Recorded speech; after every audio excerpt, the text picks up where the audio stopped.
Every team, every topic, everywhere. This is Believe. Welcome, everybody, to another episode of Need Some Introduction. In today's episode, as usual, on these midweek episodes, a few different topics we'll be touching on. Primarily, I think we're going to be talking about the absolutely massive phenomena in the film itself, this Spider-Man Brand New Day, and just what happened. Why is this thing so huge? And our opinions of it as well. Darren will be joining me for the conversation. Before I introduce him, just briefly, we will also be talking about Lucky, because we, of course, been covering that week to week. That show's very close to approaching its ending. But I think the structure here is going to be a spoiler-free conversation about Spider-Man and ranking the Spider-Man films. And then we'll talk about Lucky, I think relatively briefly, plus any other things we might have been watching along the way. I've actually watched quite a few things recently that I want to talk to Darren about. And then we're going to have a full spoiler review of Spider-Man. We'll put that at the end of the article, but I'll put that at the end of the conversation here. But if you're only here for the Spider-Man content, remember we have show notes. Do check the show notes if you don't want to get spoiled on what's happening in Lucky. And you can spoil a lot of things. If you're behind on that show, we can definitely spoil things given this week's episode. So Spider-Man, Lucky, sandwich. We have a Lucky sandwich and Spider-Man at the end again. Joining me for the conversation for all these midweek conversations is Darren. Darren, how are you doing? I'm doing really good, Victor. Yes, I'm glad you put that spoiler alert for the 3 people that haven't seen Brand New Day. They don't want to be spoiled because they have been living under a rock. I was about to say, honestly, I was not even going, I had planned to structure it this way. And I almost just said, I'm not going to, because I just assume that anybody who wants to see this movie has got to have seen it, considering how much money it's already made. It's pretty insane. Yeah, I'm just bringing it up on Google, and the main spoiler, they're already showing who the character is. Oh, really? Okay. See, I avoid list, trailers, so I was not spoiled for this. But what Darren's hinting at there is one really big thing, which is, I guess, only a semi-spoiler. I always assume that when something's a true spoiler that you're not supposed to know anything about, it comes pretty late in the story. This comes exactly in the middle of the movie, but it was a spoiler for me. I mean, not a spoiler, I should say. I was unspoiled for this because I try to avoid trailers in general. And it is something that can be spoiled. So we definitely are going to be talking about it. So there's a particular character. You probably already know what it is, but we are not going to spoil it until we get to that last part of the conversation. All right, good tip, because knowing me, I'll just spoil it right up front. Well, you want to talk about it, right? So that, I mean, anybody would want to, right? So. All right, Darren. So let's just get into it. Of course, everybody's talking about, I just multiple headlines I read today where everyone's like, oh, the box office is back. Even though we had like the Minions movie didn't make money and the Supergirl movie didn't make money and Masters of the Universe was a disaster. And like the whole first of the summer, the other than those highlights of those 2 horror films that no one was expecting, Obsession and Backrooms, almost everything else underperformed. The Spielberg movie underperformed, but made money. But everything either just did okay or lost money, like the Star Wars film did not do well. And then all of a sudden we have 2 undeniable, massive hits back to back. And everyone's like, it's all fixed. I'm like, you know what? In a month, everyone will be talking about how the box office is ruined and it's a disaster. And everyone will be freaking out about how the industry's going to crap. But at least for this one weekend where it was so funny, I was trying to watch, and I got to get your experience of watching this. I was trying to see this movie, and they were running it from 8 o'clock in the morning until 2 a.m. the following day, almost 24 hours a day, and I could not get a seat in these theaters. It was absolutely insane. And then out of curiosity, because the Odyssey actually held up very well, and I'm like, it lost almost all of its screens other than the premium ones to Spider-Man. I'm like, has everyone just got to see Spider-Man and the Odyssey is going to be crushed? So out of curiosity, I'm like, I'm just going to see if I can go see the Odyssey at like 10 o'clock in the morning. And it's full too. And I'm like, you gotta be kidding me. Like the movie theaters, the gods must be so happy that they like cannot have an empty seat for like 3 or 4 days straight. I was just like, this is not going to happen for quite some time. But what was your experience? I finally saw it, got a ticket, and I had a good time. I'll leave it at that for now. But what was your experience of seeing the film? Yeah. The box office will tank as soon as Tom Holland and Zendaya decide they're not going to do movies. They're going to have a bit of a break. Then everybody's going to do their own thing. They're not going to go see any movie without Tom Holland and Zendaya in it.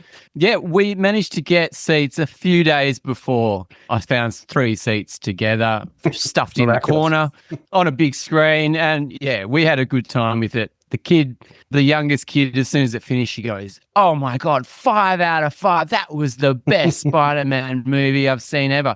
I'm like, well, actually, it's probably the first Spider-Man movie you've seen at the cinema, but that's fantastic. So that was good to get her energy. What was your opinion of it? Ooh, yeah. I walked out of it thinking it was fine. Wow. But I've been thinking about it again and again and again all week, and I think it's fun. I think it's fun for the first 2/3 of it. It's really fun, and I had issues. I have issues with this new character. I have issues with the last kind of half an hour ish, and what happened. It didn't really do anything new for me, and I figure out I like new things. I like seeing new things, and I feel like the first half-ish of this movie was really fresh and really new, and I loved this Spider-Man, this version of this Spider-Man. But yeah, I had a few issues with it. But also the Punisher. I think the Punisher was such a fantastic character. I'm not sure if I'm supposed to have seen his standalone TV movie or I'm supposed to have followed his journey through the Daredevil series, which I have a little bit, but seeing him just a fully fledged character in this world was really fantastic. John Barenthal was a fantastic performer, and I really enjoyed him and Spidey teaming up. And by the way, for anybody who just thought we spoiled it, that is not the character we were going to announce. He's in the trailer. Yeah, I'm sure he is, but he basically turns up. Also, even in the movie, I did not know. I mean, I heard he was going to be in it, but he's in it like from the very first scene. So it's like you're not surprised. 3 minutes in, he's already in the movie. That's not the spoiler character. And so a whole bunch of things I wanted to say. First of all, very funny that I agree. I really like the Punisher, and I probably like him better in this PG. I like him buddy with Spider-Man here than I like him in his standalone persona. If you haven't seen that, I think it's only like 45 minutes long, that event they had on Disney, the exact opposite of this. Not only is he incredibly foul-mouthed, he kills about 100 people in 45 minutes. So it's like brutal compared to and very R-rated, right? So not the PG-13 version of the Punisher we see in this film. So, if your kids, the younger ones, really love Punisher, and you're like, oh, there's a Punisher special on Disney Plus that I never watched. let me watch that with them. It's like, no. Even if you've seen Daredevil, this is intentionally, basically, like as hard as they can push an R rating. So just be warned. A few things. First of all, the only way I could see this movie, Darren, because every single screening was sold out, the only way I could see it was on a really nice screen, by the way, and it was almost sold out, but I was able to get a nice screen, a nice seat right in the middle, a little bit lower than I like to go, but near the prime center spot at 9:00 in the morning on Sunday. And the reason I could get it was because it was in 3D. And I don't know how it is in Australia, but here in the US, people have completely rejected 3D. If it's not Avatar, they don't want to see it in 3D. But they still put them on 3D screens. I don't know why. Oftentimes when I'm seeing other films that get this kind of post-conversion, Marvel films, for example, that have 3D screens, they're almost like completely empty. The fact that this was so full was not because people wanted to see it in 3D. It was just the only seats you can get. And by the way, I already discussed this with Sona. They saw it in 3D also because it was the only seats they could get, but it was not their preference. Did you see it in 3D? That's my first question. No, thankfully not, because I'm not a massive fan of the 3D. But if I had to, I probably would, just to see something a little bit different. But yeah, I didn't see those 3D screens advertised, so maybe they were a little bit hidden over here. But I've heard a similar story to you and Sona, that you guys have to see it in 3D, unfortunately. Well, you say unfortunately. My first observation about this is that I was like mad at the Marvel films for having ruined any kind of useful use of 3D. I love the Avatar films in 3D. And they do this, what they call post-conversion 3D, which looks, in my eyes, looks absolutely terrible. It looks like a cardboard cutout where the background is moving in one direction. And then the character, for example, is cut out. It really feels like a cutout, completely flat, completely two-dimensional, but like sticking out of the screen, like in two different layers. And I thought it looked absolutely like garbage. And this is why people have all rejected 3D. And I will never see anything that's not shot in 3D, like the Avatar films or other things that are intentionally shot for 3D. So I'm like, all right, grin and bear it, Victor. You're going to have to see this thing with this crappy. Anyway, what I found out, Darren, is that the technology for this 3D has significantly evolved. And this movie looked fantastic in 3D. It looked great to my eyes. Maybe somebody who's more of a connoisseur will feel differently, but it's not like two planes anymore. I actually researched it afterwards. They use something called ScreenX because so much of this is special effects. So the special effects themselves are happening on multiple planes. All that information is recorded ahead of time. The characters in front of the screens, they also are mapped. And then this, AI technology or whatever it is now not just putting like a cardboard cutout, like two flat layers. It has like many, many layers of visuals. And it looked fantastic. There are scenes where objects are passing in front of each other and they're in different focus. It looked really, really impressive. I'm like, wow, this is not at all.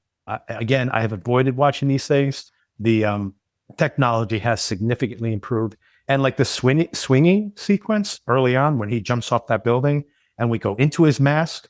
By the way, that sequence when he jumps off the building and the camera pans all the way into his mask and he's plunging down the side and then he goes swinging through and we're in his POV is one of the most thrilling representations of Spider-Man swinging. I'm confusing all these things. Too many things happening all at once. But the Spider-Man swinging through Manhattan, it's incredible. It's really impressive, I thought. That's cool. That's good to hear. Yeah, I think the last 3D movie I saw was The Mandalorian and Grogu, and it was fine because it was a 4DX screening anyway. So there's all sorts of stuff going on all around the place. But I did notice that they were advertising ScreenX versions of this film. So maybe they are in 3D, and you've got the extra. It's one of the first movies they said that they've actually filmed extra stuff for the sides of the ScreenX film. I've only seen one film in ScreenX, which was Wicked. Didn't really do that much for me, so I won't seek out that format. But if I have to for something like that sounds pretty cool. Yeah, I was really impressed with it. The second thing I was going to say is, unlike, I was more like your daughter walking out of the film. I was like, man, do I like this more than the Odyssey? I was like so thrilled and so happy with the film. I do agree that it is like almost perfect for more than half its running time, and then it kind of resolves. Sona's son, by the way, was like, the movie ended, didn't it? And then it kept going. It's like, yes, that happens a lot nowadays. But the film kind of wraps up at a certain point.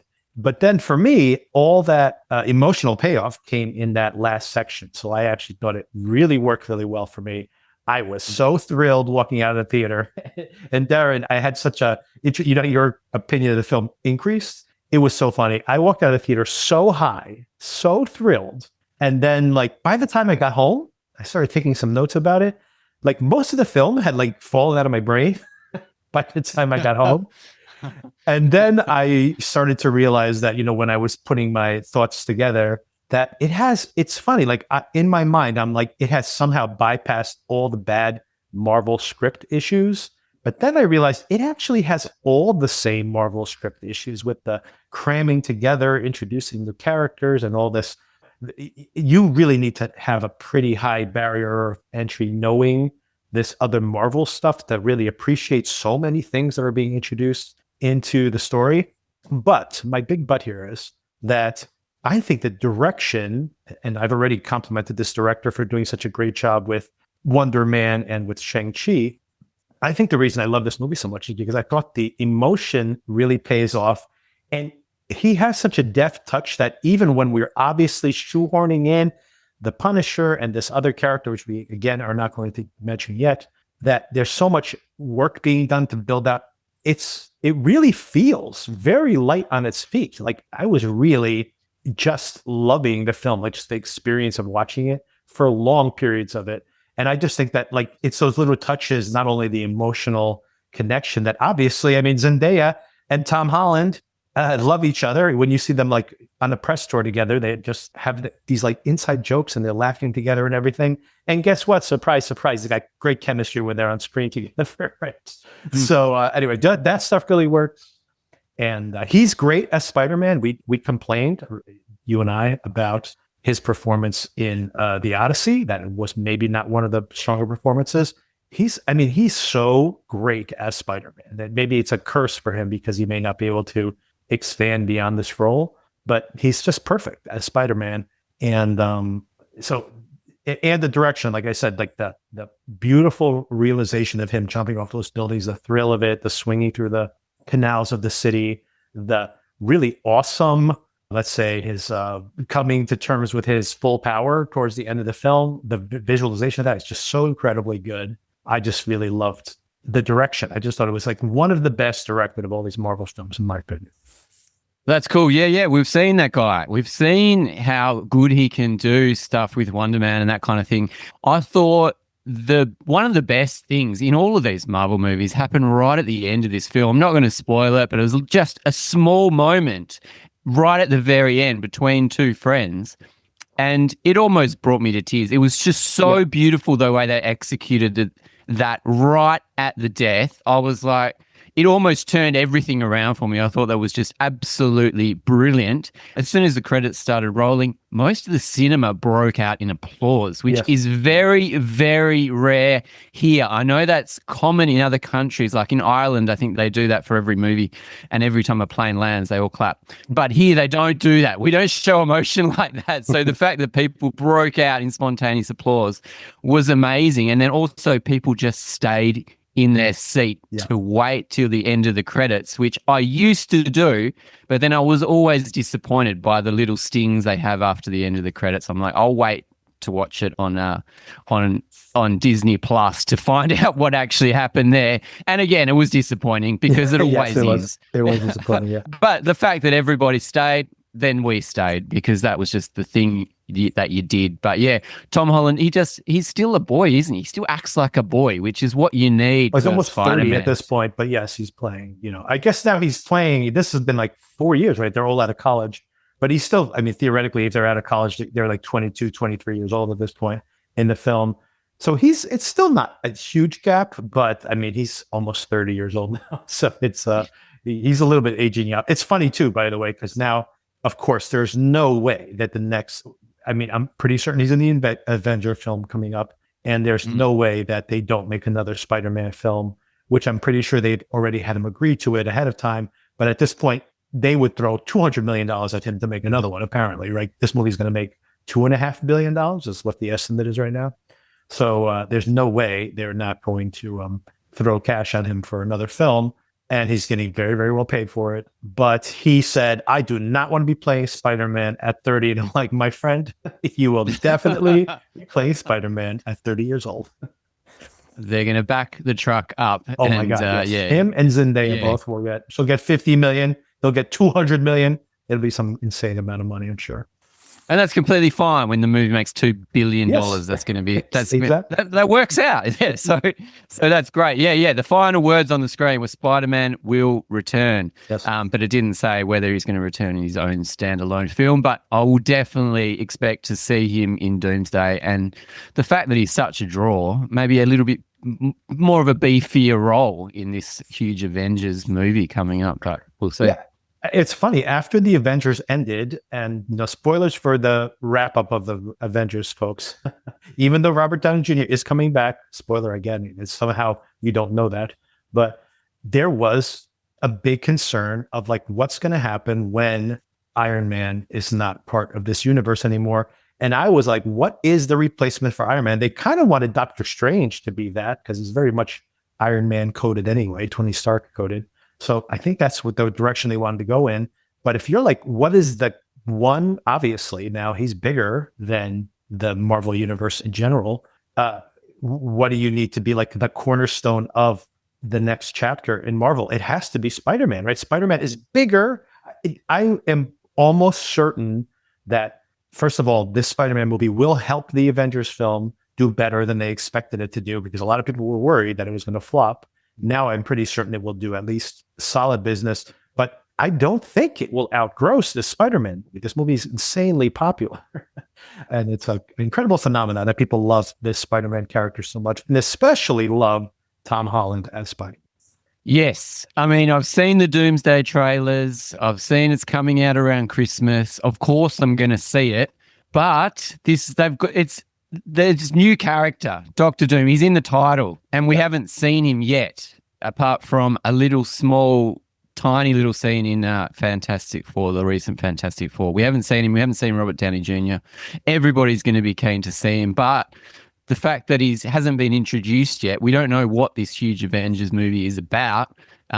People are going to have to do a bit of legwork, or they're going to have to do something for us to rock up in spades for it. And they do a little bit in this film, which is one of my downsides. They're setting it up a little bit. There's a lot of stuff. There's a lot of setup here. That's what I was agreeing with. That at first, when I walked out of the theater, I'm like, wow, it's somehow magic trick that I didn't see in the moment because I was enjoying the film so much, that I'm like, man, these Marvel films, usually there's so much like setting stuff up for the next movies and stuff. And it didn't happen here. And then I played the movie back in my head. I'm like, there's so much set up for other stuff in this movie. Like, it's tons of it. But I didn't feel it this time. I have to say, they did a good job. But anyway, go ahead. Finish what you were saying before, because No. All I was going to say is I did feel it. I definitely felt it. And I was like, oh, okay, it's one of these films now. We're going to lay the groundwork for the next one, which I'm not a massive fan on. I kind of like these standalone films. Thunderbolts kind of was a standalone film that, we know these characters are going to go forward, but it didn't bring in anything else.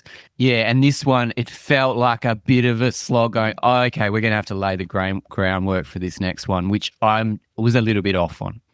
You know why I like this one so much, I think, is that I just realized it seeing the film, that I was so happy that we got Spider-Man in this incarnation where we didn't do the whole origin story of Spider-Man, right? We've seen it so many times before. I'm like, skip the origin story. Let's just meet Peter Parker, and he's going to have powers pretty soon after, and just cut to it, right? And there was pluses and minuses to it. Those movies, we'll talk about the rankings. Some of those I really liked. Some of them I didn't like as much. I loved how they used them in the Avengers films in general. His own standalone movies, again, I don't want to spoil my ranking, but I have mixed feelings on those. But what was kind of fascinating to me about this film was that because he had Tony Stark as a mentor, and Tony Stark gave him like a nano suit, so he's basically like a mini Iron Man in some ways. So it was always like a lot of overhead around the Spider-Man character, like a lot of work, that the universe of the Marvel MCU is doing. And all of a sudden you get to this movie, and I guess these are minor spoilers, very minor spoilers, but I think everything I'm about to say is in the trailer. But you have him awakening this other aspect of himself. Of course, we come from the last episode, the last film in this cycle, where he deals with that traumatic loss that, of course, is so fundamental to Spider-Man as a character. And then he has his biological web spinners, and there's a lot of jokes here, like they were in the first Raimi cycle of movies. A lot of web goo is similar to other bodily fluids, a lot of that pubescent version of Peter Parker. And what I realized is, and of course, we also have Spider-Man's always like this wisecracking guy who's actually like really depressed, severely depressed all the time. And we see him like really alone in this movie. And I'm like, it's so funny that, I was like, when they started with this character, they kind of skipped the origin of Spider-Man. I'm like, we got to the fourth movie to get like a Spider-Man origin movie, which was really weird. But and I think that's why I like the movie so much. It's like they've gotten in movie number 4, they've brought Spider-Man right to be the character that I love, the Spider-Man character I love the most. And maybe that's why people love this movie so much, because it's like it's finally come to this point, 4 movies in, that 10 years into Tom Holland's tenure, that he's playing like that version of the most recognizable version of Peter Parker. Yeah, and I think that's why I love the first third of this movie is where they're showing him on the street with all these bad guys that he's wrapping up, and he's little tiny potatoes. Little tiny potatoes. There's a montage early on in the film where it shows a lot of Spider-Man villains and that he's capturing them. And I thought it was just so lovely to see. And I wanted to see more of those characters. Yeah. There's this like big CGI guy, Tombstone, which I thought was cool. I wanted to see more of him, even though the CGI was a little bit janky, but that's fine. That's completely fine. I wanted to see this rogues gallery, and I really enjoyed the big ultra slow-mo kind of big screen. I think they were replicating existing comic book covers with these things, but I'm not a comic book reader, but I thought it was fantastic to see him flying through the air, wrapping up some awesome villain, and you can see it all in beautiful detail. I really enjoyed that kind of stuff. But as you're saying, when he's turning into the spider or he's becoming a man, that didn't really pay off for me. I thought they were going to do a bit more of a Venom story because he's turning, his eyes are turning black, and I'm like, where are they going with this? Is he actually going to go full spider rather than lose the type of man? But it's, as you say, it's past the pubescent stage. He's a man now, so I couldn't work out what they were saying with that kind of. Maybe it's almost like a kind of incel vibe because he's there definitely alone. He's talking to his chat GPT. He's like AI. Cyber stalking his friends.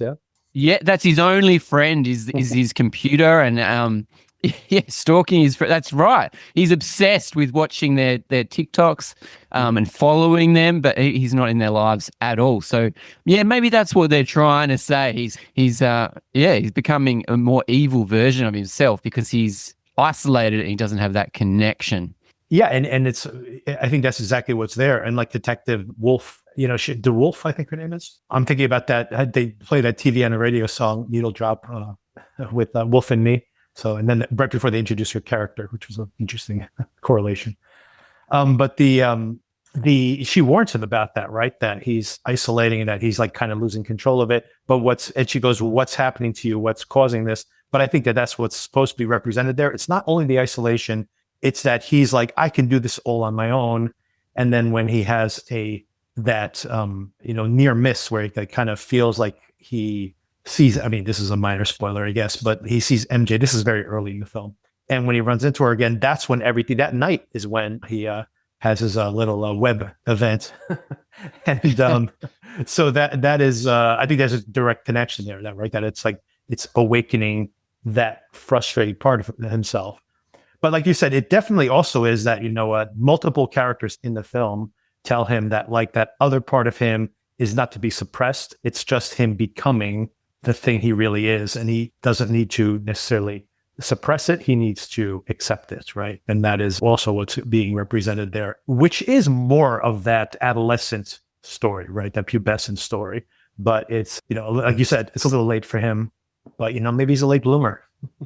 Yeah, that's right. I mean, it is really tough. Did he go to college, or he's just teaching himself? He's teaching himself how to do all this stuff and his science experiments. He's incredibly intelligent, of course. And I think in the comics, he creates his own web shooters. And I think they've kind of followed that for this iteration of Spider-Man, whereas the Raimi one, I think it was part of him. And so there's kind of biological straight away. So this is kind of tying in with that as well. And I think he makes mention that the Tobey Maguire Spider-Man had this already. So it's still bringing up the other Spider-Man, the multiverse. I'm glad they've kind of ditched the multiverse almost altogether, which is kind of cool. It's much easier to follow because you can do anything if it's a multiverse. So I like that aspect of it. The something about the web spinners I was going to say that I found funny. Oh, I like his reaction to like the first time it happens and he's like grossed out and he's like swatting it away. And then as he's trying to acclimate to it, he's like dry heaving every time it happens. I found it really very funny. It's so gross. One thing before we cut off the conversation and then we'll go to have the spoiler section separately. But one more thing that I wrote in my review on Letterboxd was someone's been watching The Matrix. A lot Interesting. How so? Well, I thought, like, first of all, you have an action sequence with the helicopter, which feels right out of The Matrix. Mm-hmm. There's the whole movements. Like, again, we're on the edge of spoilers here, but the whole moving from one body to another visualization felt very Matrix coded for me. And then a lot of like the ramping down of the action also, of course, happens throughout The Matrix. So it had a lot of signifiers from The Matrix from there. Well, there's not a better movie to copy from. So yeah, why not? Absolutely. I mean, and it's 25 years old, more than that now. So it's like, no, to some people, this will all feel new, but it's but I mean, hey, I appreciated the borrowing of some of the imagery more than anything else. The jumping from body to body, I thought was absolutely thrilling before I found out who this character was. I mean, it was really, really displayed excellently. The way that the person just vibrates and as you could almost see this spirit jumping from body to body. It was really cool. Those are the things I really loved about the film was, that I thought the stunt work was great. I thought the blending of the effects was very good. The special effects I thought were excellent. And I constantly complain in these Avenger films, for example, even the Avengers films, which I really loved, the special effects are like subpar. They feel like too cartoony. I thought so much of this felt really tangible. I don't know how much it is practical versus miniatures but for example, when the tank smashes through the wall and he like uses his web as he swings in to like take all the prisoners and slam them against the wall to keep them away from the tank. Like all of that is just beautifully done.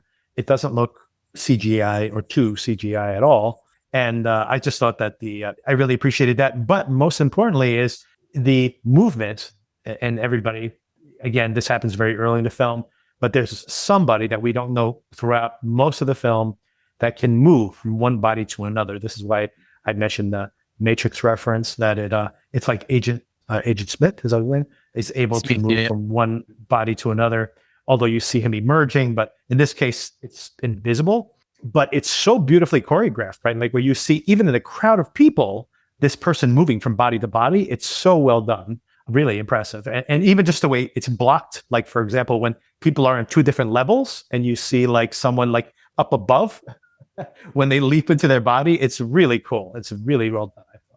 Yeah, very, very, very cool. And it really made me think of who this character is and what they're going to be, because they seem like they're quite evil. They're quite nasty in the film, which I think we will talk more about at the end. We got to talk about that's the big conversation to have in the spoilers. A couple of things to mention in spoilers. I also really love the fact that early in this film, it's the most time we've spent with Spider-Man, except for maybe Homecoming. It's the most time we've spent with Spider-Man in a Spider-Man movie, because there's always like so many other things going on, like Mysterio in the second film, and in No Way Home with all the other Spider-Man showing up and all the all the Marvel weight attached to it. This is the time we spent like long periods of time with just Peter in a room by himself. It seems like that's been really rare in a Spider-Man movie, but surprisingly it is the case. It took until the fourth movie before we spent this much time with Spider-Man, and I liked it more for that very reason, I think. Yeah, cool. There's nothing more to say until we spoil it. Yeah, we'll get to the spoilers. All right, we'll rank them. I was going to rank them now. Let's rank them in the spoiler section. Tease it out a little bit longer. Okay, so I want to talk about Lucky as well. So Lucky episode 5. We have 2 more to go. What did you think? I had some issues, of course, with episode 4. If anybody heard my recap last week on they bring Carrie in. I didn't think she had great chemistry with Carrie. There was a long period, for a limited runway, I thought a lot of time spent with Carrie and her trying to hash things out, and then with a pretty good action sequence at the end of that episode. How did you feel this week getting things back on track? How did you feel that the direction the show is going in at this point? Yeah, very interesting, because it almost felt like a closing episode, a final episode for a lot of it. A lot about grief. So it was a little bit tough to get through because we've got the grief of Lucky losing her husband, and also the grief of Annette Bening's character losing her son. Yep. And we find out that I think we found out that that William Fichtner is his dad. I don't think we Talking yeah, about I don't think we dads, knew yeah, that. bad dads. Yes, that's a new piece of information for sure. So that was fun. I enjoyed that revelation. And there's another violent scene between Annette Bening and William Fichtner, which is, I don't think it's going to bode well for William Fichtner down the track. I think he's going to succumb at the hands of his former lover. But yeah, it's cool. It's cool. I like this show. What can I say? It was interesting at the end. Obviously, Timothy Olyphant's character getting out of jail, 8 years before he's due to be paroled. It was sus, very, very sus. And but obviously they've got a little bit of a plan to implement by being caught by the FBI, voluntarily giving themselves up. But obviously they've got information. She's got into the Bitcoin finally. Your teddy bear paid off, and yeah, now she can get private jets anywhere. But I don't know how expensive a private jet is, but it's only $10 million. I mean, that's not going to go that far if you're private jetting around the place. But yeah, it's a fun show. It moves quick. She's very watchable at all times. I love seeing her, and yeah, enjoying the show. What do you think? And this episode right-footed me and then wrong-footed me multiple times. On the right-footed part of it, we were saying at the end of last week, like, how the hell does she just walk off and no one asks any questions? And I'm like, that's the most preposterous thing in a pretty preposterous episode of events. But then they explained it pretty well here, right? She goes right into survival mode, that the fugitive aspect of the show that I like so much. And she finds an old woman.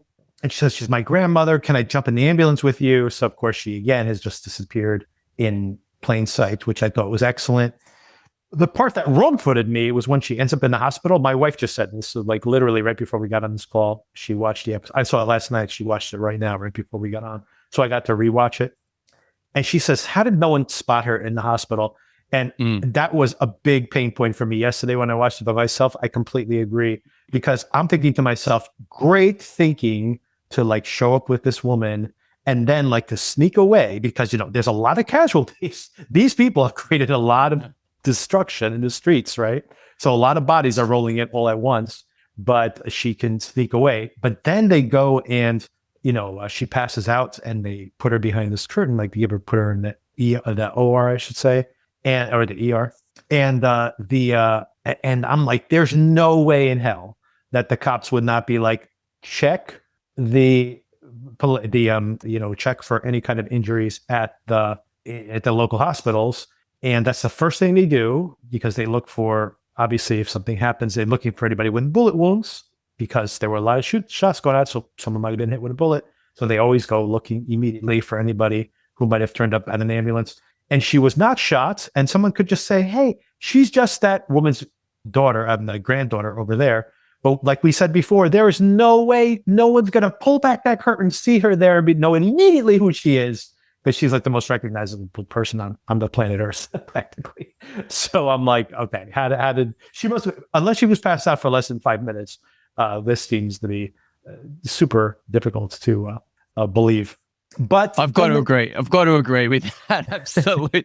The way she crawls into the car with the old lady dying and she pretends to be a victim. I mean, how nasty is that? I mean, I thought, and it was actually very believable that she could do that to get away. Super cool. But as you say, when she's walking around the hospital covered in blood, wearing a tiny slip of a dress, and she doesn't like steal a nurse's uniform or something to kind of cover herself up. She's waltzes around for quite a long time. My wife, Darren, by the way, my wife said exactly the same thing. I'm like, she said, you need to get some scrubs and get a mask and get out of there. Like you said, she's wandering out in the outfit she was wearing with her hair, and like she looks exactly like the person they're looking for. It's insane. And she could easily grab scrubs, by the way. She's in a hospital. There's just scrubs everywhere. Like they have extra scrubs because you get spattered with blood on a regular basis. So she could just grab some oversized scrubs, change her entire physique, and put a mask on and put her hair in the nets, and at least she would be somewhat camouflaged. And if she has some blood on her face or something, maybe they think it's someone going out for a cigarette break who was just in surgery. Like it's insane that she didn't do that. Yeah, good point. It feels like we're having this gripe with every episode so far. It's so I think this is the major more thing. noticeable, I have to say. It's been bothering me a little bit more. The thing that saves what that right puts the show for me again a little bit was when we got to the end. Because even when she's talking to that guy and having that heart-to-heart at that hotel, I'm like, if he watches the news that night and sees her picture, he's going to immediately pick up the phone. So all these questions on my mind. But then the show saves itself by the fact that she turns herself in. So I'm like, okay, good. I don't have to keep asking these questions. How has this woman not been picked up yet? Because she turned herself in. So it does allow me to like stop asking those questions. But she should not have been out on her own, showing up at her husband's funeral. And no one, like, what is going on? How does she stroll up there? It doesn't make any sense. Yeah, she turned herself into Priscilla and to the FBI in the one episode. So yeah, funny. It's crazy. And by the way, I did love that scene. Private jets, that private jet thing I was going to say is that you can actually rent a private jet for only a few $1,000s because if they're like returning, like going back, like if they've flown in one direction for $25,000, they need to fly back. So you can actually shop around for cheap private jet flights back. People do this sometimes if they want to go somewhere and go on a private jet and they split the bill multiple ways. You can actually get relatively affordable jets and she can afford it. And again, you can say, well, the reason she would do that is because going to the airport is too dangerous. She needs to go. She only has to fool one person to get onto that private jet, right? But again, this woman is so recognizable and this huge thing just happened. There's no way people be like, I flew that woman yesterday. As soon as they see her picture on the TV. So it's just, this show has just the level of silly things is just compounded to some extent now.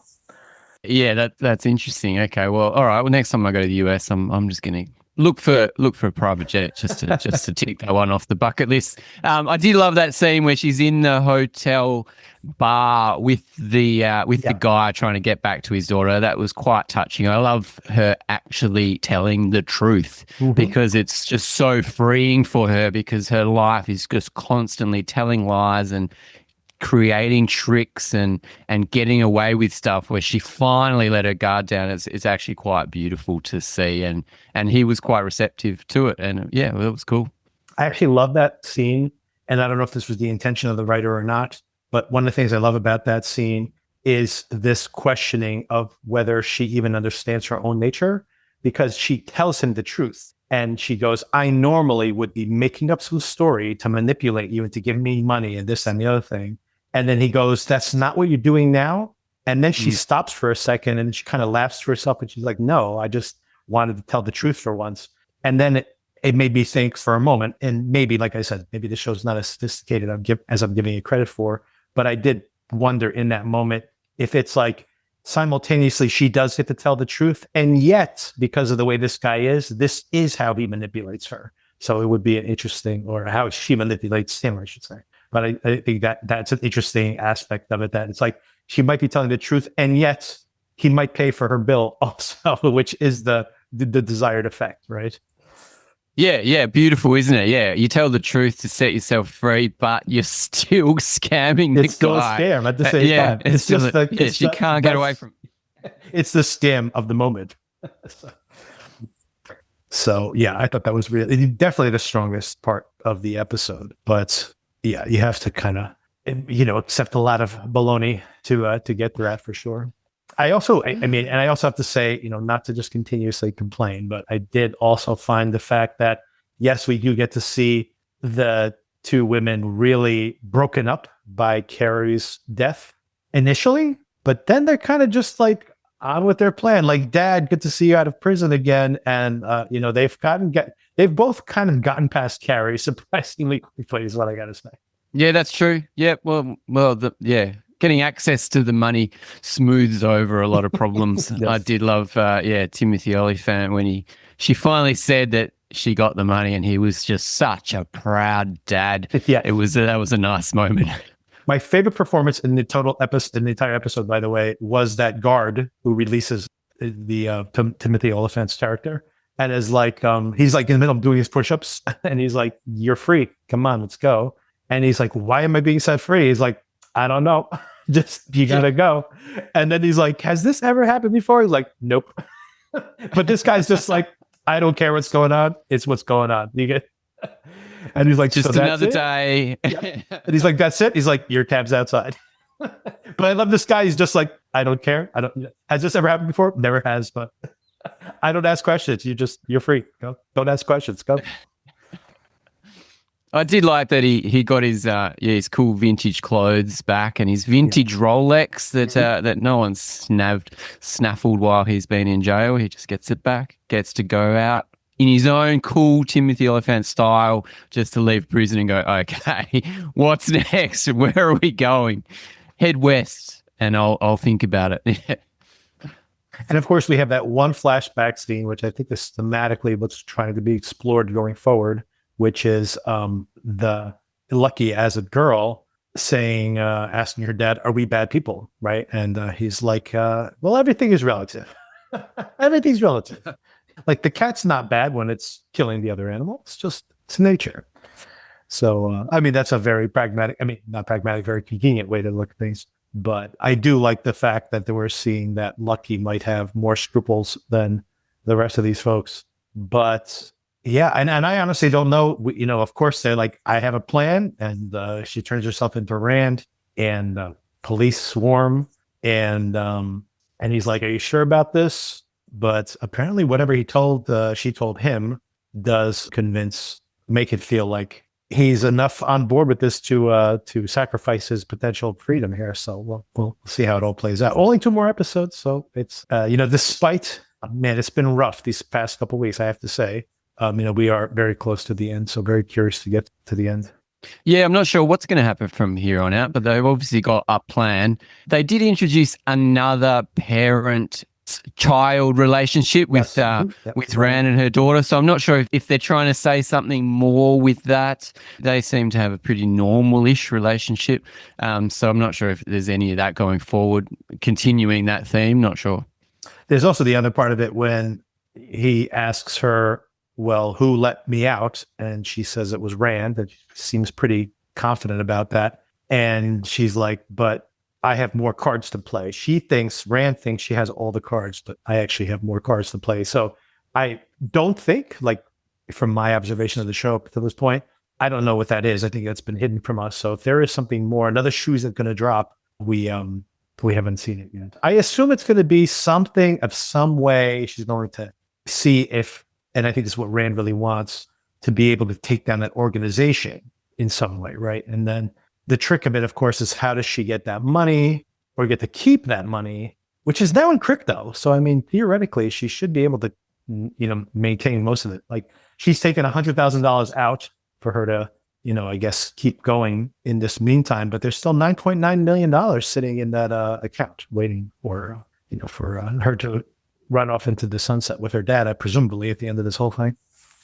Well, that's what I'm expecting to happen. Can the FBI just release a prisoner before their sentence is due? I'm not sure if that's feasible. And Rand is trying to take down not just Lucky, but Priscilla mainly, isn't she? Or is she actually trying for this William Fichtner character who has no relationship between Rand and him? So I'm not sure if she's going to go for the big one or just settle with Priscilla. Yeah. So that's all to come, I guess. I don't think she's only going after Priscilla because she seems to understand the full, like, they're just taking money off the top. That's right. So I think that she wants the entire organization to go down. I think that's who her real target is. But I mean, through Priscilla, they already had Priscilla arrested, right? They just released her. So that's a whole other thing too. And who released her? She got out of prison early also because he wanted her out. So this guy's very powerful. So I think, that's, you have to be extra careful. We're watching Furious on the podcast. I don't know if you've been watching that at all, but there's one of the characters this week, another FBI agent says, you never show all the evidence you have when you go after basically like the Jeffrey Epstein character in that show. And she says, you never pull the trigger until the gun is against their forehead when you're going after a target that size. So the idea is like, you sneak up and you sneak up and you sneak up. And then not until the barrel is against their head do you pull the trigger. So if she's going to go after this guy who apparently can get people released on his whim, she's got to be very, very confident about her next move. And I think if they can give Rand that, I assume that's what the leverage she's going to try to use. Yeah, we watched the pilot episode, me and my wife, of Furious last night. Knew nothing about it, have not been listening to your conversations, but I will now. And yeah, it's okay. So there's an FBI agent searching for a serial killer. Very simple to get your head around. Yep. Really cool characters, and we really enjoyed the ride watching it. So yeah, interested. We'll probably continue with that show. Absolutely. Yeah, it was cool. Very stylish, and loved Emmy Rossum in the lead role. Yep. So yeah, looking forward to watching more of that.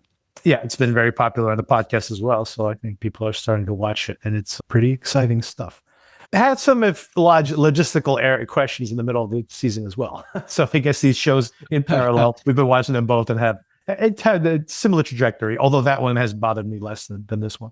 But another person who's on the run, changing her appearance regularly, and the cops are closing in. So there's a lot of surprising parallels between these two shows, although that one is both much more serious in this one thematically, with this kind of Jeffrey Epstein child pornography aspects to it, but also full of comedy, like in really surprising ways. So it's an interesting watch for sure. Okay, cool. Yeah. She's an interesting character. Yeah, no. I haven't seen enough of it to have a full opinion, but it was a fun watch. Anything else you watched that you want to talk about? I watched the first episode of Ted Lasso, which premiered last night as well. I watched it right after Lucky. And I don't know if I ever asked you, how'd you feel about season 3 of Ted Lasso? You're going to be disappointed in me, Victor. I have not seen season 3 of Ted Lasso, but I did watch. I thought you were caught up. Okay. Mm-hmm. I'm not caught up, but I did watch the episode yesterday and really enjoyed it. And I think it's a good spot to come back into the show, because the whole conceit is that there is now a women's team that they want him to coach. So it feels like a refreshed series. So I'm not going to beat myself up too much about not seeing the last season, but I'll probably get around to it eventually. But it's just such a wholesome, fun comedy. Yeah. I was thinking, can they still keep this vibe alive? Because it feels like it's gone on a bit, but he's just such a wonderful character, the way he sees the world, and it's just so wholesome and fun. And every character that you meet in the show, there's a lady who has her own kind of not vintage, but a boutique that sells these crazy women's clothes that are super fun. And she's a great character. We'll probably never see her again, but she was just so lovely to see. And the characters just say it. She's so lovely. I love her. And I love meeting people in real life where you can bond with someone else and going, that person's awesome. I want to see them more in my life. It's just so fun. Yeah, it's a fun show. I was curious to get your opinion of season 3 of Ted Lasso, because I thought season 3 was absolutely terrible. It's truly horrible. And I was just like, well, thank God that's over, because I thought it was the last season, and they brought it back. But you're picking up on some of those, that it is definitely trying to refresh that kind of sense of the show from earlier on. So I am curious to see how far I can tolerate it this season. If it starts going down the rabbit holes like last year, I mean, man, it's just so funny that I remember that first season coming out during the pandemic, such a breath of fresh air, all those episodes like 30 minutes long. And then you get to last season and they have, which is 3 years old now, and it was 11 episodes long. These episodes are all like an hour long. The season finale was like an hour and a half. I'm like, oh my God, this is like torture. This is torture. This show is not supposed to be an hour and a half long. What is happening here? This isn't Game of Thrones. Like, what is happening? And yeah, it was rough, man, really rough. So when it ended, I was just like, phew, thank God that's over. But apparently it's not over because it was very popular, so it's not over. I think we did start it. I looked on my Apple. It did say we started it a bit, and I think the wife was off it, so we jumped ship early. But I'm a massive fan of that film Bend It Like Beckham, which focuses on like a women's soccer team, even though that's like over 20 years old now. It feels like, and there's still, women are still battling to get their soccer teams up and about. Although, I mean, the Australian women's soccer team had an amazing run a couple of years ago. We had the World Cup here and they were selling out stadiums. 50,000, 60,000 people watching their World Cup games. So that was really impressive. So maybe the time is right to see Ted Lasso coach a women's team. And yeah, I'm all for it. Yeah, like the women's soccer Olympics games here were massively popular, much more popular than the men's Olympics games. So there definitely is an opportunity there for that to grow. I did like the parallel they had this week as well in a kind of beautiful moment where I forget the guy's name, but the assistant to, I can't remember her name either, but the owner of the club, that the assistant is, he goes to the Museum of the Negro Leagues. And it's like kind of a metaphor for like these guys, they had to have their own leagues and, they were disrespected and never had their due. And it took like decades for that to happen. And then they're thinking about like, he's paralleling it to like, well, these women trying to play soccer and like how they still don't have any kind of parity. And it's much later than that, right? So it's kind of like a reminder that it's kind of amazing, right? That women are still second-class citizens, even though they're like the majority. But it's crazy, but it is the world we live in. So.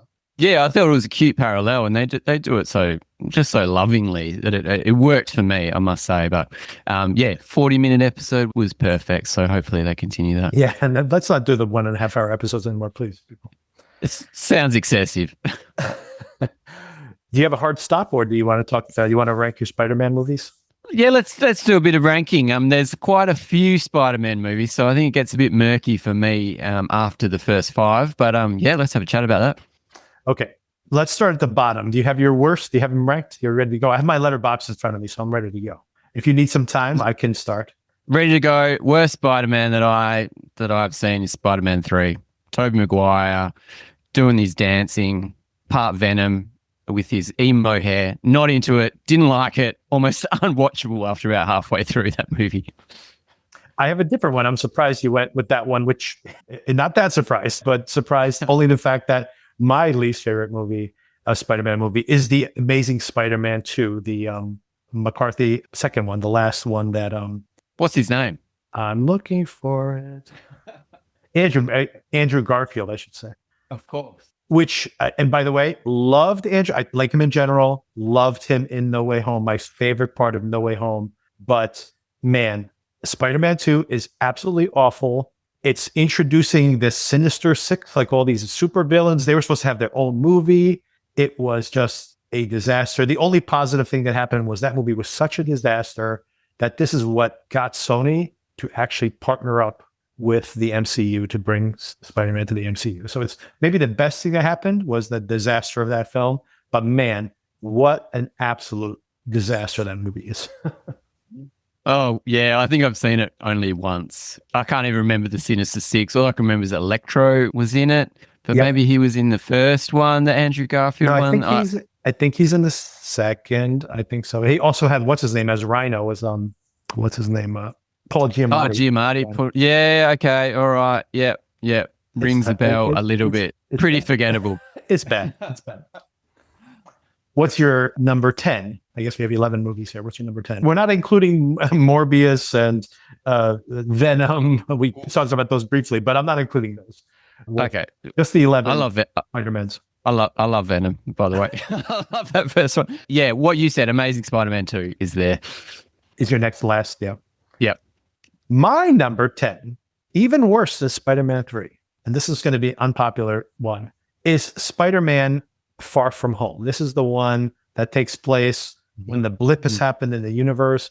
We have Mysterio, which I think is very cool, have some very cool Mysterio powers, are very cool. But this movie is like Spider-Man seems like a secondary character to all this MCU bullshit going on. I honestly kind of hated this movie. And it's completely forgettable in my mind. Interesting. Didn't mind Mysterio. I like Mysterio. He's the only part of the movie I like. So. Yeah, in that spot, I had No Way Home. Sorry, but talk about Marvel BS. I mean, so many characters they brought in, and even it kind of ruined Dr. Octopus for me. I really liked that guy. And yeah, they brought him in and they just trapped him in a jail. I can't even remember what happened at the end of it. Just a bit of mush for me. But I did enjoy kind of seeing the Spider-Men together. But yeah, didn't do much for me. Sorry. Wow, I'm surprised. I had that one higher up, but we're in the minority there. Of course, everybody absolutely loves that film. And it's lower down on my list as well. I'll wait to talk about it when we get to it. My number 11, 10, 9, my number 9 in that slot is Spider-Man 3, the Sam Raimi, the third one, which for all the reasons you said, I remember seeing that in the theater and laughing out loud in the wrong way when he's like goes all emo and he's, but there's something, I'm a Sam Raimi fan, and Sam Raimi is definitely making a movie that no one wanted Sam Raimi to make. So I give it like 2.5 stars for his attempt, but it's not good. It's just not good. Oh dear. What's your number 8? Yeah. Go ahead. Sorry. At least Sam Raimi's doing different things these days, and things are looking up for him. I've got Amazing Spider-Man. So the first time we see Garfield as Spider-Man, I thought it was kind of fun because it was kind of new. I like when he was skateboarding and doing all the cool tricks. He was already had his powers at this stage, I think, but there was a mystery about where his parents were, which I thought was quite new. So I liked a bit of a fresh take, but also it's quite forgettable for me.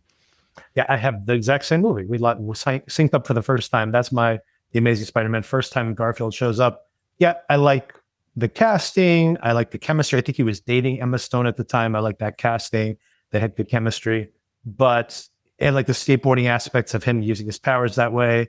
Okay, but I don't like the film looks cheesy, and the whole conspiracy, like his dad turned him into Spider-Man by whatever that whole thing, which never paid off, by the way, was just like, and he may not even be dead. I think that's a reveal.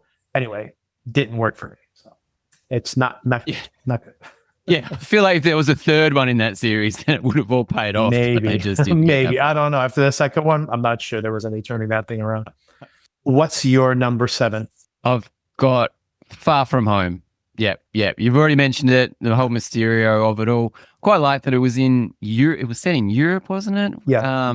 Or at least part of it. Yeah, I quite enjoyed that film. I thought they did Mysterio quite interesting, as he wasn't a guy with powers. He was actually, it was all visual effects. I thought that was quite interesting. And this just visual effects, So it's kind of cool, like a metaphor for filmmaking, Yeah, really interesting. And Jake Gyllenhaal is always usually the best thing in anything that he's in. He's just such a legend.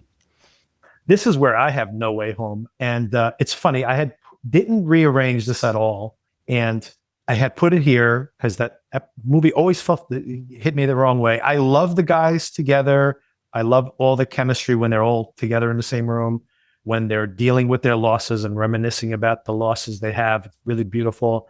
And then you forgot the ending, but not the very, very ending. But right before then, the battle they all have against all the supervillains, when they're all fighting together, but using their powers in their own unique ways. And Garfield saves MJ, didn't save MJ last time, gets to save MJ. And anyway, it gave me goose chills. So all that stuff is so great. But the movie just was an utter mess for me in my mind, in my recollection of it. Anyway, the reason I mention all this is because my daughter wanted to go see the Spider-Man movie, but she wanted to watch, and she hasn't seen it yet because she wanted to watch the previous one. And we sat down and watched it. And we're starting off where like J. Jonah Jameson in the cold open of the movie is like, Peter Parker is Spider-Man. And they're like opening with it. And then it's like, he's with Happy and the people are outside. And then he's like meeting with the broader Marvel people. They're like, go talk to Doctor Strange. Maybe he can help you solve this problem. Then he goes and sees Doctor Strange.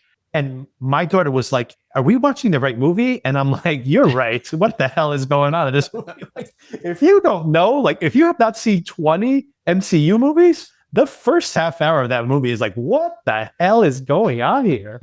So anyway, it was, in watching it again, I'm like, wow, it was even worse than I remember it being actually. So, but I do love eventually the movie gets there, but so I put it here in the middle of the pack, basically.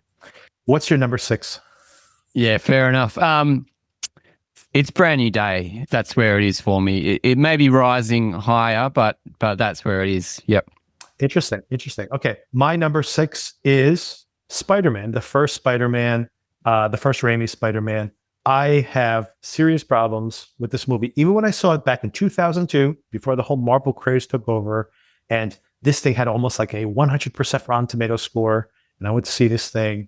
And even then, I'm like, man, the CGI, it's true. The Spider-Man's, everything in this movie works pretty well, but the CGI Spider-Man, it's just weightless, and that effect just really dampens this film. But this is definitely a good film, but I just can't get over the completely unconvincing CGI Spider-Man. And it bothered me then. It bothers me even more now.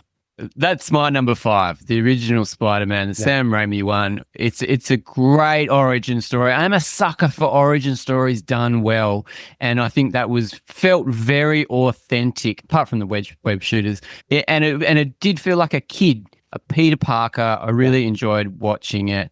Yeah, Mary Jane was great, and it was all just so very earnest. And I thought it was a lot of fun.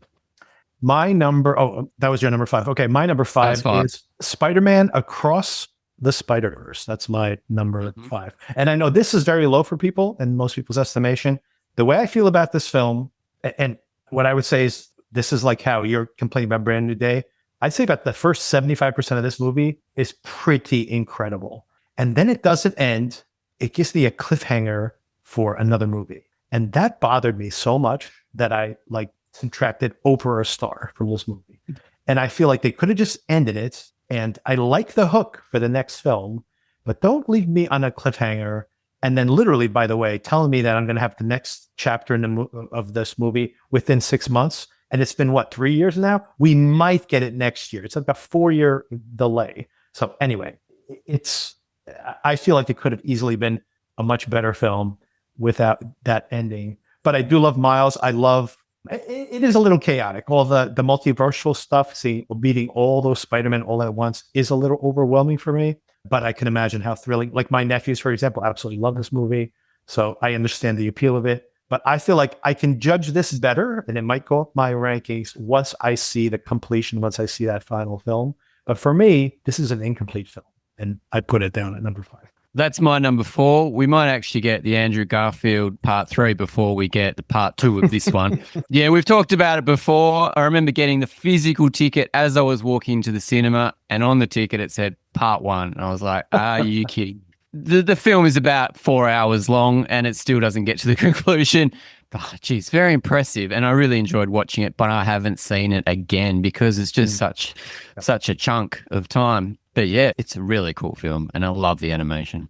Yeah, and by the way, when it was on Netflix, just to your point, I watched it with my daughter because she had seen it in the theater, and we watched it again. And I watched more than half of it, but I've never gone and watched it all the way through. And I almost certainly will watch all of it all the way through once the third film is available. But I mean, for me, I'm like, I don't want it. I just don't want it to end on a cliffhanger. It's just my thing. I don't like it. I don't like it. And it definitely hurts the grading on this one for sure. Okay, my number 4 is Spider-Man Homecoming. I love Spider-Man Homecoming. I like Spider-Man when it is high school, when it is small potatoes, teeny tiny potatoes, when it's small potatoes, and he's just the friendly neighborhood Spider-Man before we get all the MCU, and great villain in this movie. Like Michael Keaton is fantastic, and it has, if you've never seen this movie, if anyone out there hasn't seen it, it has an incredible scene when they meet face to face at one point, and which I won't spoil, but halfway through the movie, it's awesome. And I really, really love this movie. And by the way, this is the movie I probably saw with my daughter when she's much younger, because it was young enough where I could watch it with her. And we watched this so much. So this is my favorite of the, maybe not my favorite of the Tom Hollands, maybe not, because I haven't mentioned the movie yet. But I really do love this one.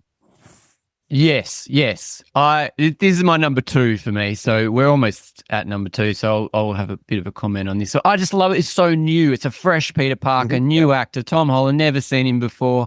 It doesn't have Mary Jane, or does it? Right at the end, maybe. No, she's and in as you say, she's with the She is there. She's there, but she's not. She's not MJ. I think not yet. That's right. Not yet. I think it's a bit of a reveal, but yeah, like you, Michael Keaton's so good. I like that it was a villain that we don't always. It's not the Green Goblin. It's something new. It just felt very fresh. He's got a different girlfriend. This the daughter of Michael Keaton, and I really loved this film. So that's at number 2 for me. But number 3 is Raimi's Spider-Man 2.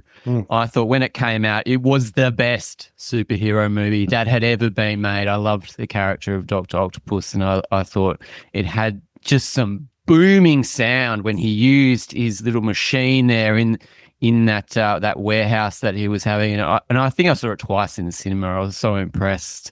Really loved Tobey Maguire in that. So yeah, Spider-Man 2 was my number 3. Yeah, we're lining up a little bit here. This one you don't agree with for sure, but I think we're going to line up on, importantly, number 3 for me is Brand New Day, which of course I haven't brought up yet. Like I said, I walked out of the theater. I loved it. I was like, man, I was so jazzed, so excited. It gave me that Spider-Man feel that I wanted. It was like the version of Spider-Man I wanted to see. And it definitely lost its luster almost immediately after I walked out of the theater. But undeniably, I was just so thrilled. Loved the way the movie is made. I thought the action was just really fun. Just the choreography. I mean, we haven't touched on this yet, but just like the fight sequence where they're fighting the Punisher and this unspoken character we brought up here and the Hulk, and just the choreography of that sequence is just so awesome. And the action in general is truly thrilling in this film. So I really did enjoy it. Just as as a roller coaster ride, it is maybe the best of all these films, just in pure terms. So I put it all the way up here at number 3. And I'll tell you my number 2 since you already did yours. And then, of course, we can do our number 1 collectively. My number 2 is Spider-Man 2, the Raimi Spider-Man 2, which was such a huge leap forward over his first film, and is still just like almost nearly perfectly what the ideal version of what a comic book movie is. The stakes are relatable. There's not all this kind of unwieldy extra stuff you have to throw in there. A really sympathetic villain, which is very well done. Raimi loves all the horror stuff in this movie, and there's a lot of it. It is, it's a nearly perfect comic book movie, I think. And that scene where he stops the train and then he needs help from the people of New York. Oh my God, so beautiful. Yeah, it really is such a beautiful sequence. Yeah. And so memorable. Like I thought about that. There's a sequence where they are paying homage to that in this particular, the Brand New Day. Yes. It doesn't work out. It doesn't work for him, but it's definitely what they're echoing. And I love just the memory of it. It was pretty cool. And of course, number 1, I think we have the same one, which is Spider-Man Across the Spider-Verse. I'm sorry, Into the Spider-Verse is that first one. Yes, the Miles Morales, where that style of animation was just so stunning in the cinema, and just there was so much happening in this film. It just came at you so quickly, and I remember seeing it with my 2 oldest kids who were quite young at the time, and they were absolutely blown away by it. I thought it was the best thing ever, and yeah, I just love that film so much. And if I was to put a Spider-Man film on now, I think it would be that one. Yeah, agreed, 100%. This is another movie that, because we rented it when it first became available. My daughter was like too young to see it, but she saw it at a birthday party. As soon as she came home, she's like, I want to see the rest of that. So we rented it. We watched it. Then it was on Netflix. So she watched it over and over again. And we watched it so many times. And I remember seeing it in the theater, thinking it was too mature for her. My wife asked, could we take her? I'm like, I think it's a little too mature. And then, of course, a few months later, it became available. And we ended up watching it 100 times. But I remember seeing it in IMAX. And just the ending, every once in a while, like I have a strong emotional reaction to seeing a movie where it's just like the visuals are just like so overwhelming. And that happened like when I watched Interstellar in an IMAX screen, for example, just like when the ship is passing in front of the black hole, and like just some of these like amazing visuals. And I remember the end of this film and the culmination of like everybody going back to their multiverses, but then he's like witnessing that like collapse of everything. And he's just hanging on a string, literally just watching it all happen. And I was like, it's so beautiful. And I just like love when a movie just completely just transports me. And I just absolutely love this movie. And I saw it like as a middle-aged man. I can't imagine having seen this thing when I was 13 years old. It'd probably be like an incredibly important memory for me for the rest of my life. Oh, I could just picture watching my oldest daughter. I don't know how old she would have been then, maybe eight. Eyes was just so wide when Miles Morales finally became Spider-Man there. It was just the most amazing thing ever. She thought it was the best thing she's ever seen. And yeah, I could definitely feel her joy in that. Yeah.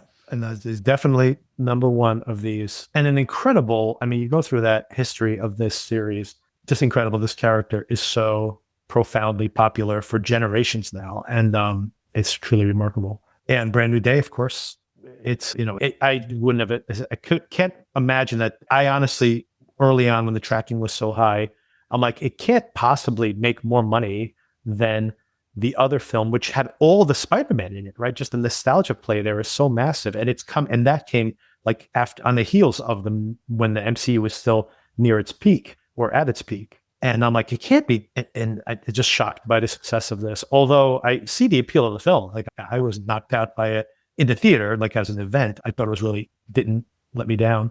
But still shocked at how profoundly, how many generations of people run out to see this film. And it's not like they eventually come around seeing it. They all needed to see it the opening weekend. It's pretty astonishing.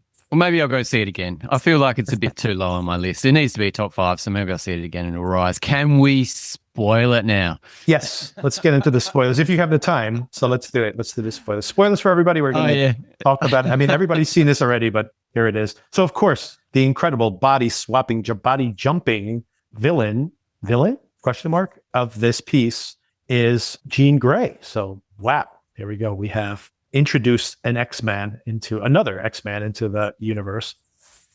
And there was was there groans, or there was some squeals of recognition when the name came up on the screen, that the villain is Jean Grey. And I was like, oh, my youngest daughter, because she's watched all those X-Men, she was like, oh, Jean Grey, Sadie Sink. She was just so rapt that Sadie Sink was in it. She didn't really care, but Jean Grey. So what? They're introducing the X-Men, and the X-Men is going to be the next phase of Marvel after the Avengers, I'm assuming. So it just got my mind constantly worrying about how they're going to do this. And not only that, I mean, Jean Grey ultimately becomes a bit of a villain, I think, at the end of X-Men. I don't know. Right. But she was very nasty in this film. And she ruined a beautiful moment for me for when Zendaya was kissing Spider-Man. Oh my God. They were what finally, a scene. Oh, I mean, come on. I was rapt that they were she was remembering him from the kiss. A little bit cheesy, but I like that. But the fact that it was actually Jean Grey in there, I was really upset, and I didn't like it at all. See, I thought that scene is like one of the most incredible scenes in this movie, because I knew that it was too easy. I'm like, she got there first. So I knew the reveal was coming. But then, to your point, man, when that turn happens, the audience was like, oh my God. And just people were nasty. It is really, really nasty. But I think that's interesting, because Jean Grey is the sympathetic person and becomes really powerful, incredibly powerful in the X-Men universe canonically. And but she has this kind of unbridled power, which becomes dangerous over time. She eventually becomes too powerful, right? And that, I'm sure, will play out here as well. And I think that it's important that she's a sympathetic character here, but you already see the seeds of how masochistic she can be. Because what happens is that she's like, on the one hand, he's being like so sympathetic to her, and it's beautiful, by the way, that he finds somebody. He's like, because the thing he has, this loneliness, is changing him in some ways. And then it's kind of, he sees that in her. And then they have this really beautiful, I thought, really beautifully done sequence towards the end where they have this understanding. It's what is able to contain her. But think about it, to your point, earlier on, it's like, this guy's in my way, and she is so nasty, like that. She is so cruel. And of course, she has this abusive background. So, there's something being said there as well. But I think that they're already planting the seeds that she might be a good guy now, but watch out when that switch flips, because she's she's already proven she can be very cruel. Yeah, interesting. I don't know how you can be so cruel to your friendly neighborhood Spider-Man. I mean, he's done nothing. He's done nothing to her. But yeah, I thought that was quite nasty. And then my brain just kept racing and racing. I thought Professor X was in the new Doomsday trailer. So that's the original X-Men cast from those old Fox movies, which we've all watched and loved many of them. That's multiversal stuff, by the way. I mean, I don't want to even go down that rabbit hole, but I liked the Fantastic Four film. I actually liked that one. But importantly, for anyone who even remembers that movie, if you watched it, that's another unit. So that's not the universe that the MCU exists in. That is an alternate reality. So the Fantastic Four is going to have to somehow join this version of the world of all these characters we've met through some kind of multiversal shenanigans. And by the way, Doom, because we've seen him at the end of that, he's also in a different multiverse, right? So, which of course makes perfect sense because when Doom shows up and turns out to be, we have to assume some kind of variant on Tony Stark because he looks exactly like Tony Stark. No one's going to forget that. Like, although the whole Johnny Storm / Captain America thing in Deadpool Wolverine is very, very funny, by the way. But so it could be something like that. But, there is a, there's going to be some multiple, and that is where I am less enthusiastic about the Marvel film than I am with this, because I'm like, man, they're going to have to do some crazy calculus to make these worlds collide, to bring in X-Men and stuff. And I'm like, man, I don't know if I'm going to be there for that, but we'll see. Yeah, it made my head hurt. It made me think of all sorts of different things. It made me think of Ms. Marvel, where she actually gets called a mutant near the end, and that's the first time.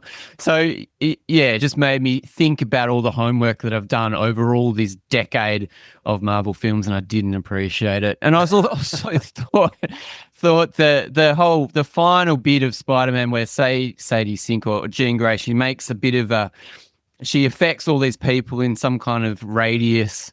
It just reminded me of what's the other, Elizabeth Olsen's character. I can't remember her name. The witch, Scarlet Witch. The Scarlet Witch, she did a very similar thing in that television show. And then we just saw the Thunderbolts, and that evil guy in that did a similar thing that only affected people within this radius. It just felt like I've seen it all before, and they just did it again in the Spider-Man film. I didn't appreciate it.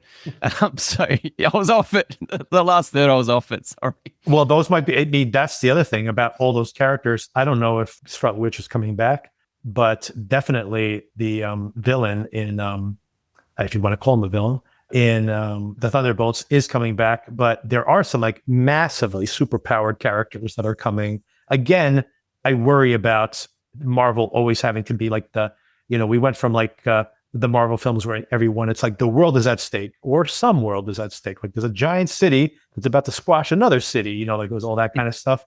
And then it's like the whole entire cosmos is at risk. So like how out of control do the stakes have to get on these films? So I'm very wary of how this is all going, because for me, what I liked about this Spider-Man film was how it is grounded in that emotions. Like I think when he walks in and he talks to her is actually like a really, given this incredible fight sequence he has against the fingers, right? The 5 fingers. Like that's incredible, cool. Awesome fight sequence he has. And that he has to like kind of unleash the spider to beat them. And then, but then it's all resolved with this talking, which by the way, they did kind of steal that from Thunderbolts as well. So, and I do love Thunderbolts. So maybe they just replayed some of the hits, and they got it. They worked on me again, because I like that movie a lot also. Yeah. Yeah, well, it's great to talk about it. I did, and spoiling the final beat of the film, the handshake between Peter and his friend. Oh my God, I love that so much. Maybe that could have occurred in the middle of the film, and they could have had that moment and remembered. But yeah, I just loved it, and that was just the muscle memory of them as a friend that they used to be, and I thought that was great. And that unlocked the fact that he's like Peter. And so that unlocked it. But a kiss on Zendaya's lips, I don't know. Maybe his real soulmate is actually Ned. Yeah. I think that's what we found out at the end of that movie. Especially that beautiful drawing that Zendaya drew of both of them. So exactly. Maybe that's the twist that'll come in the next movie. Well, that's certainly something. Yeah, why not? That would be new. So Very new. That's exactly right. I think that movie. or The Thruple? Brokeback A Mountain. Thruple, what do you think? Yeah, well, that one maybe, yeah, but the Brokeback Mountain version is not going to make $1 billion. No, sorry. No. Maybe it would still make $1 billion. Actually, maybe but not too good. Not too good. I don't know. When Venom makes $800 million, I think Spider-Man is pretty bulletproof. But Love Venom. Sorry, really like that first movie. the first movie's entertaining, but it is terrible. Like I remember when I finally saw all 3 Venom movies this year, and I was like, man, this first movie is barely a movie. But man, after that first one, dude, those movies are like I watched them like out of shock. Like I cannot believe these movies got made, and they made like collectively they made almost $2 billion, the 3 of them together. Which I'm like, how is this possible? It's pretty astonishing, kind of say. Did you ever watch Morbius or any of those other ones? I think I started Morbius, and yeah, I don't think I finished it. Oh my God. Have you ever seen the meme? This is one of the funniest things I've ever seen. In the first Venom movie, at the very end, when, Venom supposedly is gone and Tom Hardy's there with his ex-wife. I think she is his ex-wife, Michelle Williams. And you've probably seen this meme. It's so funny. It's been memed 100 times. But when she goes, sorry about you and she like whispers Venom. You got to see it. It's one of the funniest things I've ever seen in my life. All right. You got to send that to me. Anyway, so no Morbius, no Craven. Madam Web. Did you watch Madam Web? Oh, look, no, I haven't seen Morbius, haven't seen Craven. Maybe I started it. Madam Web, the youngest kid has watched that a couple of times. She liked that. So I've seen a little bit of it, but yeah, no. That movie is another, that's like, it's almost so bad it's good, but it's still just bad. But it's on the cusp of like, they almost had like a camp classic there. But even that they couldn't get right. So almost. You can't create those. They just happen. That's true. But man, it's really close. So there could be like a supercut of that, which is just a classic bad movie. All right, Darren, thank you for the conversation. We've got 2 more episodes of Lucky, and then what's coming up? Lanterns? I finally saw the trailer for Lanterns this weekend, and it looks pretty good, I have to say. So excellent. I've seen nothing about that, so yeah, I'm interested for sure. I watched a bit of Supergirl. I watched half of Supergirl because that's available for rent now, and I thought it was quite fine. I haven't seen the second half, but it was fun. It was fun. So yeah, into DC again. So hopefully Lanterns brings it. I saw Masters of the Universe this weekend, and I enjoyed it somewhat. Oh, good. But I like at the end, I'm like, this is barely a movie. Like it's not taking itself seriously. I'm like, there's a version of the movie it takes itself seriously, like kind of somehow reboots Masters of the Universe, which is the most difficult version of it. Then there's a version of it that takes itself seriously and then becomes like a cult classic, which is maybe also really difficult. This one kind of like wants to be serious, but also kind of wants to like take the piss out of itself, So I'm like, it's barely a movie. It's just like a bunch of skits run together. But yeah, it's fun. I mean, I didn't dislike watching it, but I wouldn't really recommend it. But I didn't really dislike it. But I would say if you have any nostalgia for the character, I was probably my parents didn't buy us many toys. I got like 1 Star Wars toy per year. So I didn't play with the Masters of the Universe, but all my friends had them, and I definitely watched the cartoon. But it was just like I watched the cartoon because it was on when I got home from school, not because I loved, He-Man. So, but if you were someone who loved it and collected the characters and knew the mythology, I think it'll work better for you. There is a really funny sequence where Skeletor goes into his mind, and he's like popping up on a date that he's on. Pops up. My favorite is when he's like in a button down at the office. I thought that was very fun. Bullying him at the HR office. So that was pretty good. But yeah, it's just okay. Oh, and by the way, I also watched Mortal Kombat 2 because it was just available on HBO. And that one is just utter garbage. Like I can barely remember 2 seconds of it. It's really, truly horrible. Oh, okay. Yeah, I'm going to avoid that. But I have seen a trailer for Street Fighter 2, which looks kind of fun. I don't know whether it's worth seeing in the cinema, but it plays it a lot for laughs, and the CG is very amusing. So I have a little bit of hope for that one. But yeah, I've missed Mortal Kombat 2. Yeah, I would skip that one. Really not, unless, I mean, you've seen all the other ones, but it's just generic looking gobbledygook CGI and mythology, and it's really terrible. I really did not like watching that at all. So. Yeah, filmed in Australia with an Australian director, I think. Yeah, well, unfortunately. And they made a little bit of money. I think they're making another one, made some money, so a little bit of money. More, so it's the budget. The Masters of the Universe in that film basically made the same money. One cost like $50 million. The other one cost like $200 million. Well, the Masters of the Universe is the $200 million budget, and that's not getting a sequel, so. All right, Darren, we will see what else is coming out this summer. Are you going to watch that, what's that house at the end of, what is that? What's that street? The one with... the End of Oak Street. End of Oak Street. Yeah. I've seen the trailer a million times because it's been on every film that I've seen for the last few weeks. But I don't know, maybe if we got a spare slot and the kid wants to go see it. It looks fun, and I like that director, the director of It Follows, which I don't know how he's gone from It Follows to Under the Silver Lake, which was just batshit crazy. Mm-hmm. And now this one. So yeah, it's going to be weird and interesting for sure. That's what's so weird about it is I think they're just trying to sell it as an action movie, and I don't know if I want to see that.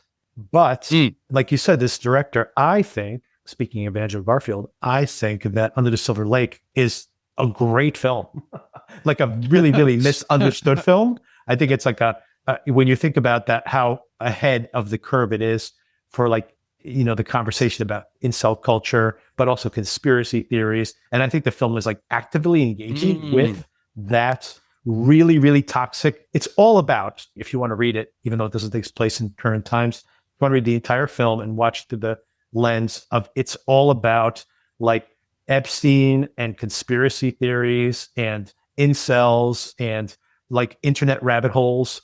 And that's what the film is actually about. And if you read it through that perspective, it is truly fascinating. And also very metaphorical is It Follows, which is also another great film. And then, so I was so excited to see his next film. And I'm like, this is what he made next? So I'm curious to see this. I have to assume it's not as it presents itself.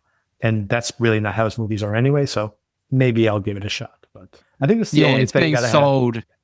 It's being sold as like a simple popcorn movie. But as you say, he has a lot to say as a filmmaker. So yeah, wondering where it's going to go there. They also have that Camp Miasma film coming out, which I'm definitely curious to check out. So those are probably like the last two things I want to see for before the end of the summer. Yes, that trailer is one of the best trailers I've seen recently. You don't know what the hell that movie is about. So it looks really inventive. So yeah, that's worth checking out. Yeah, we have, and by the way, that's very light, other than a couple of films like that, relatively light in all of August, because The Odyssey and Spider-Man will just keep raking in the hundreds and hundreds of millions of dollars until everybody goes back to school. Is basically what's going to happen here in the U.S. I was going to say, good luck finding a session for anything else. Right, exactly. All right, Darren, now I will really let you go, but thank you. Okay, cheers, mate. Yep, I'm late for work already, but right, sorry about that. I'll see you next week. Right. Thank you later. Cheers, mate. If you like the show, please take a moment to rate, review, and subscribe. It really does help the show to grow. Thank you for listening.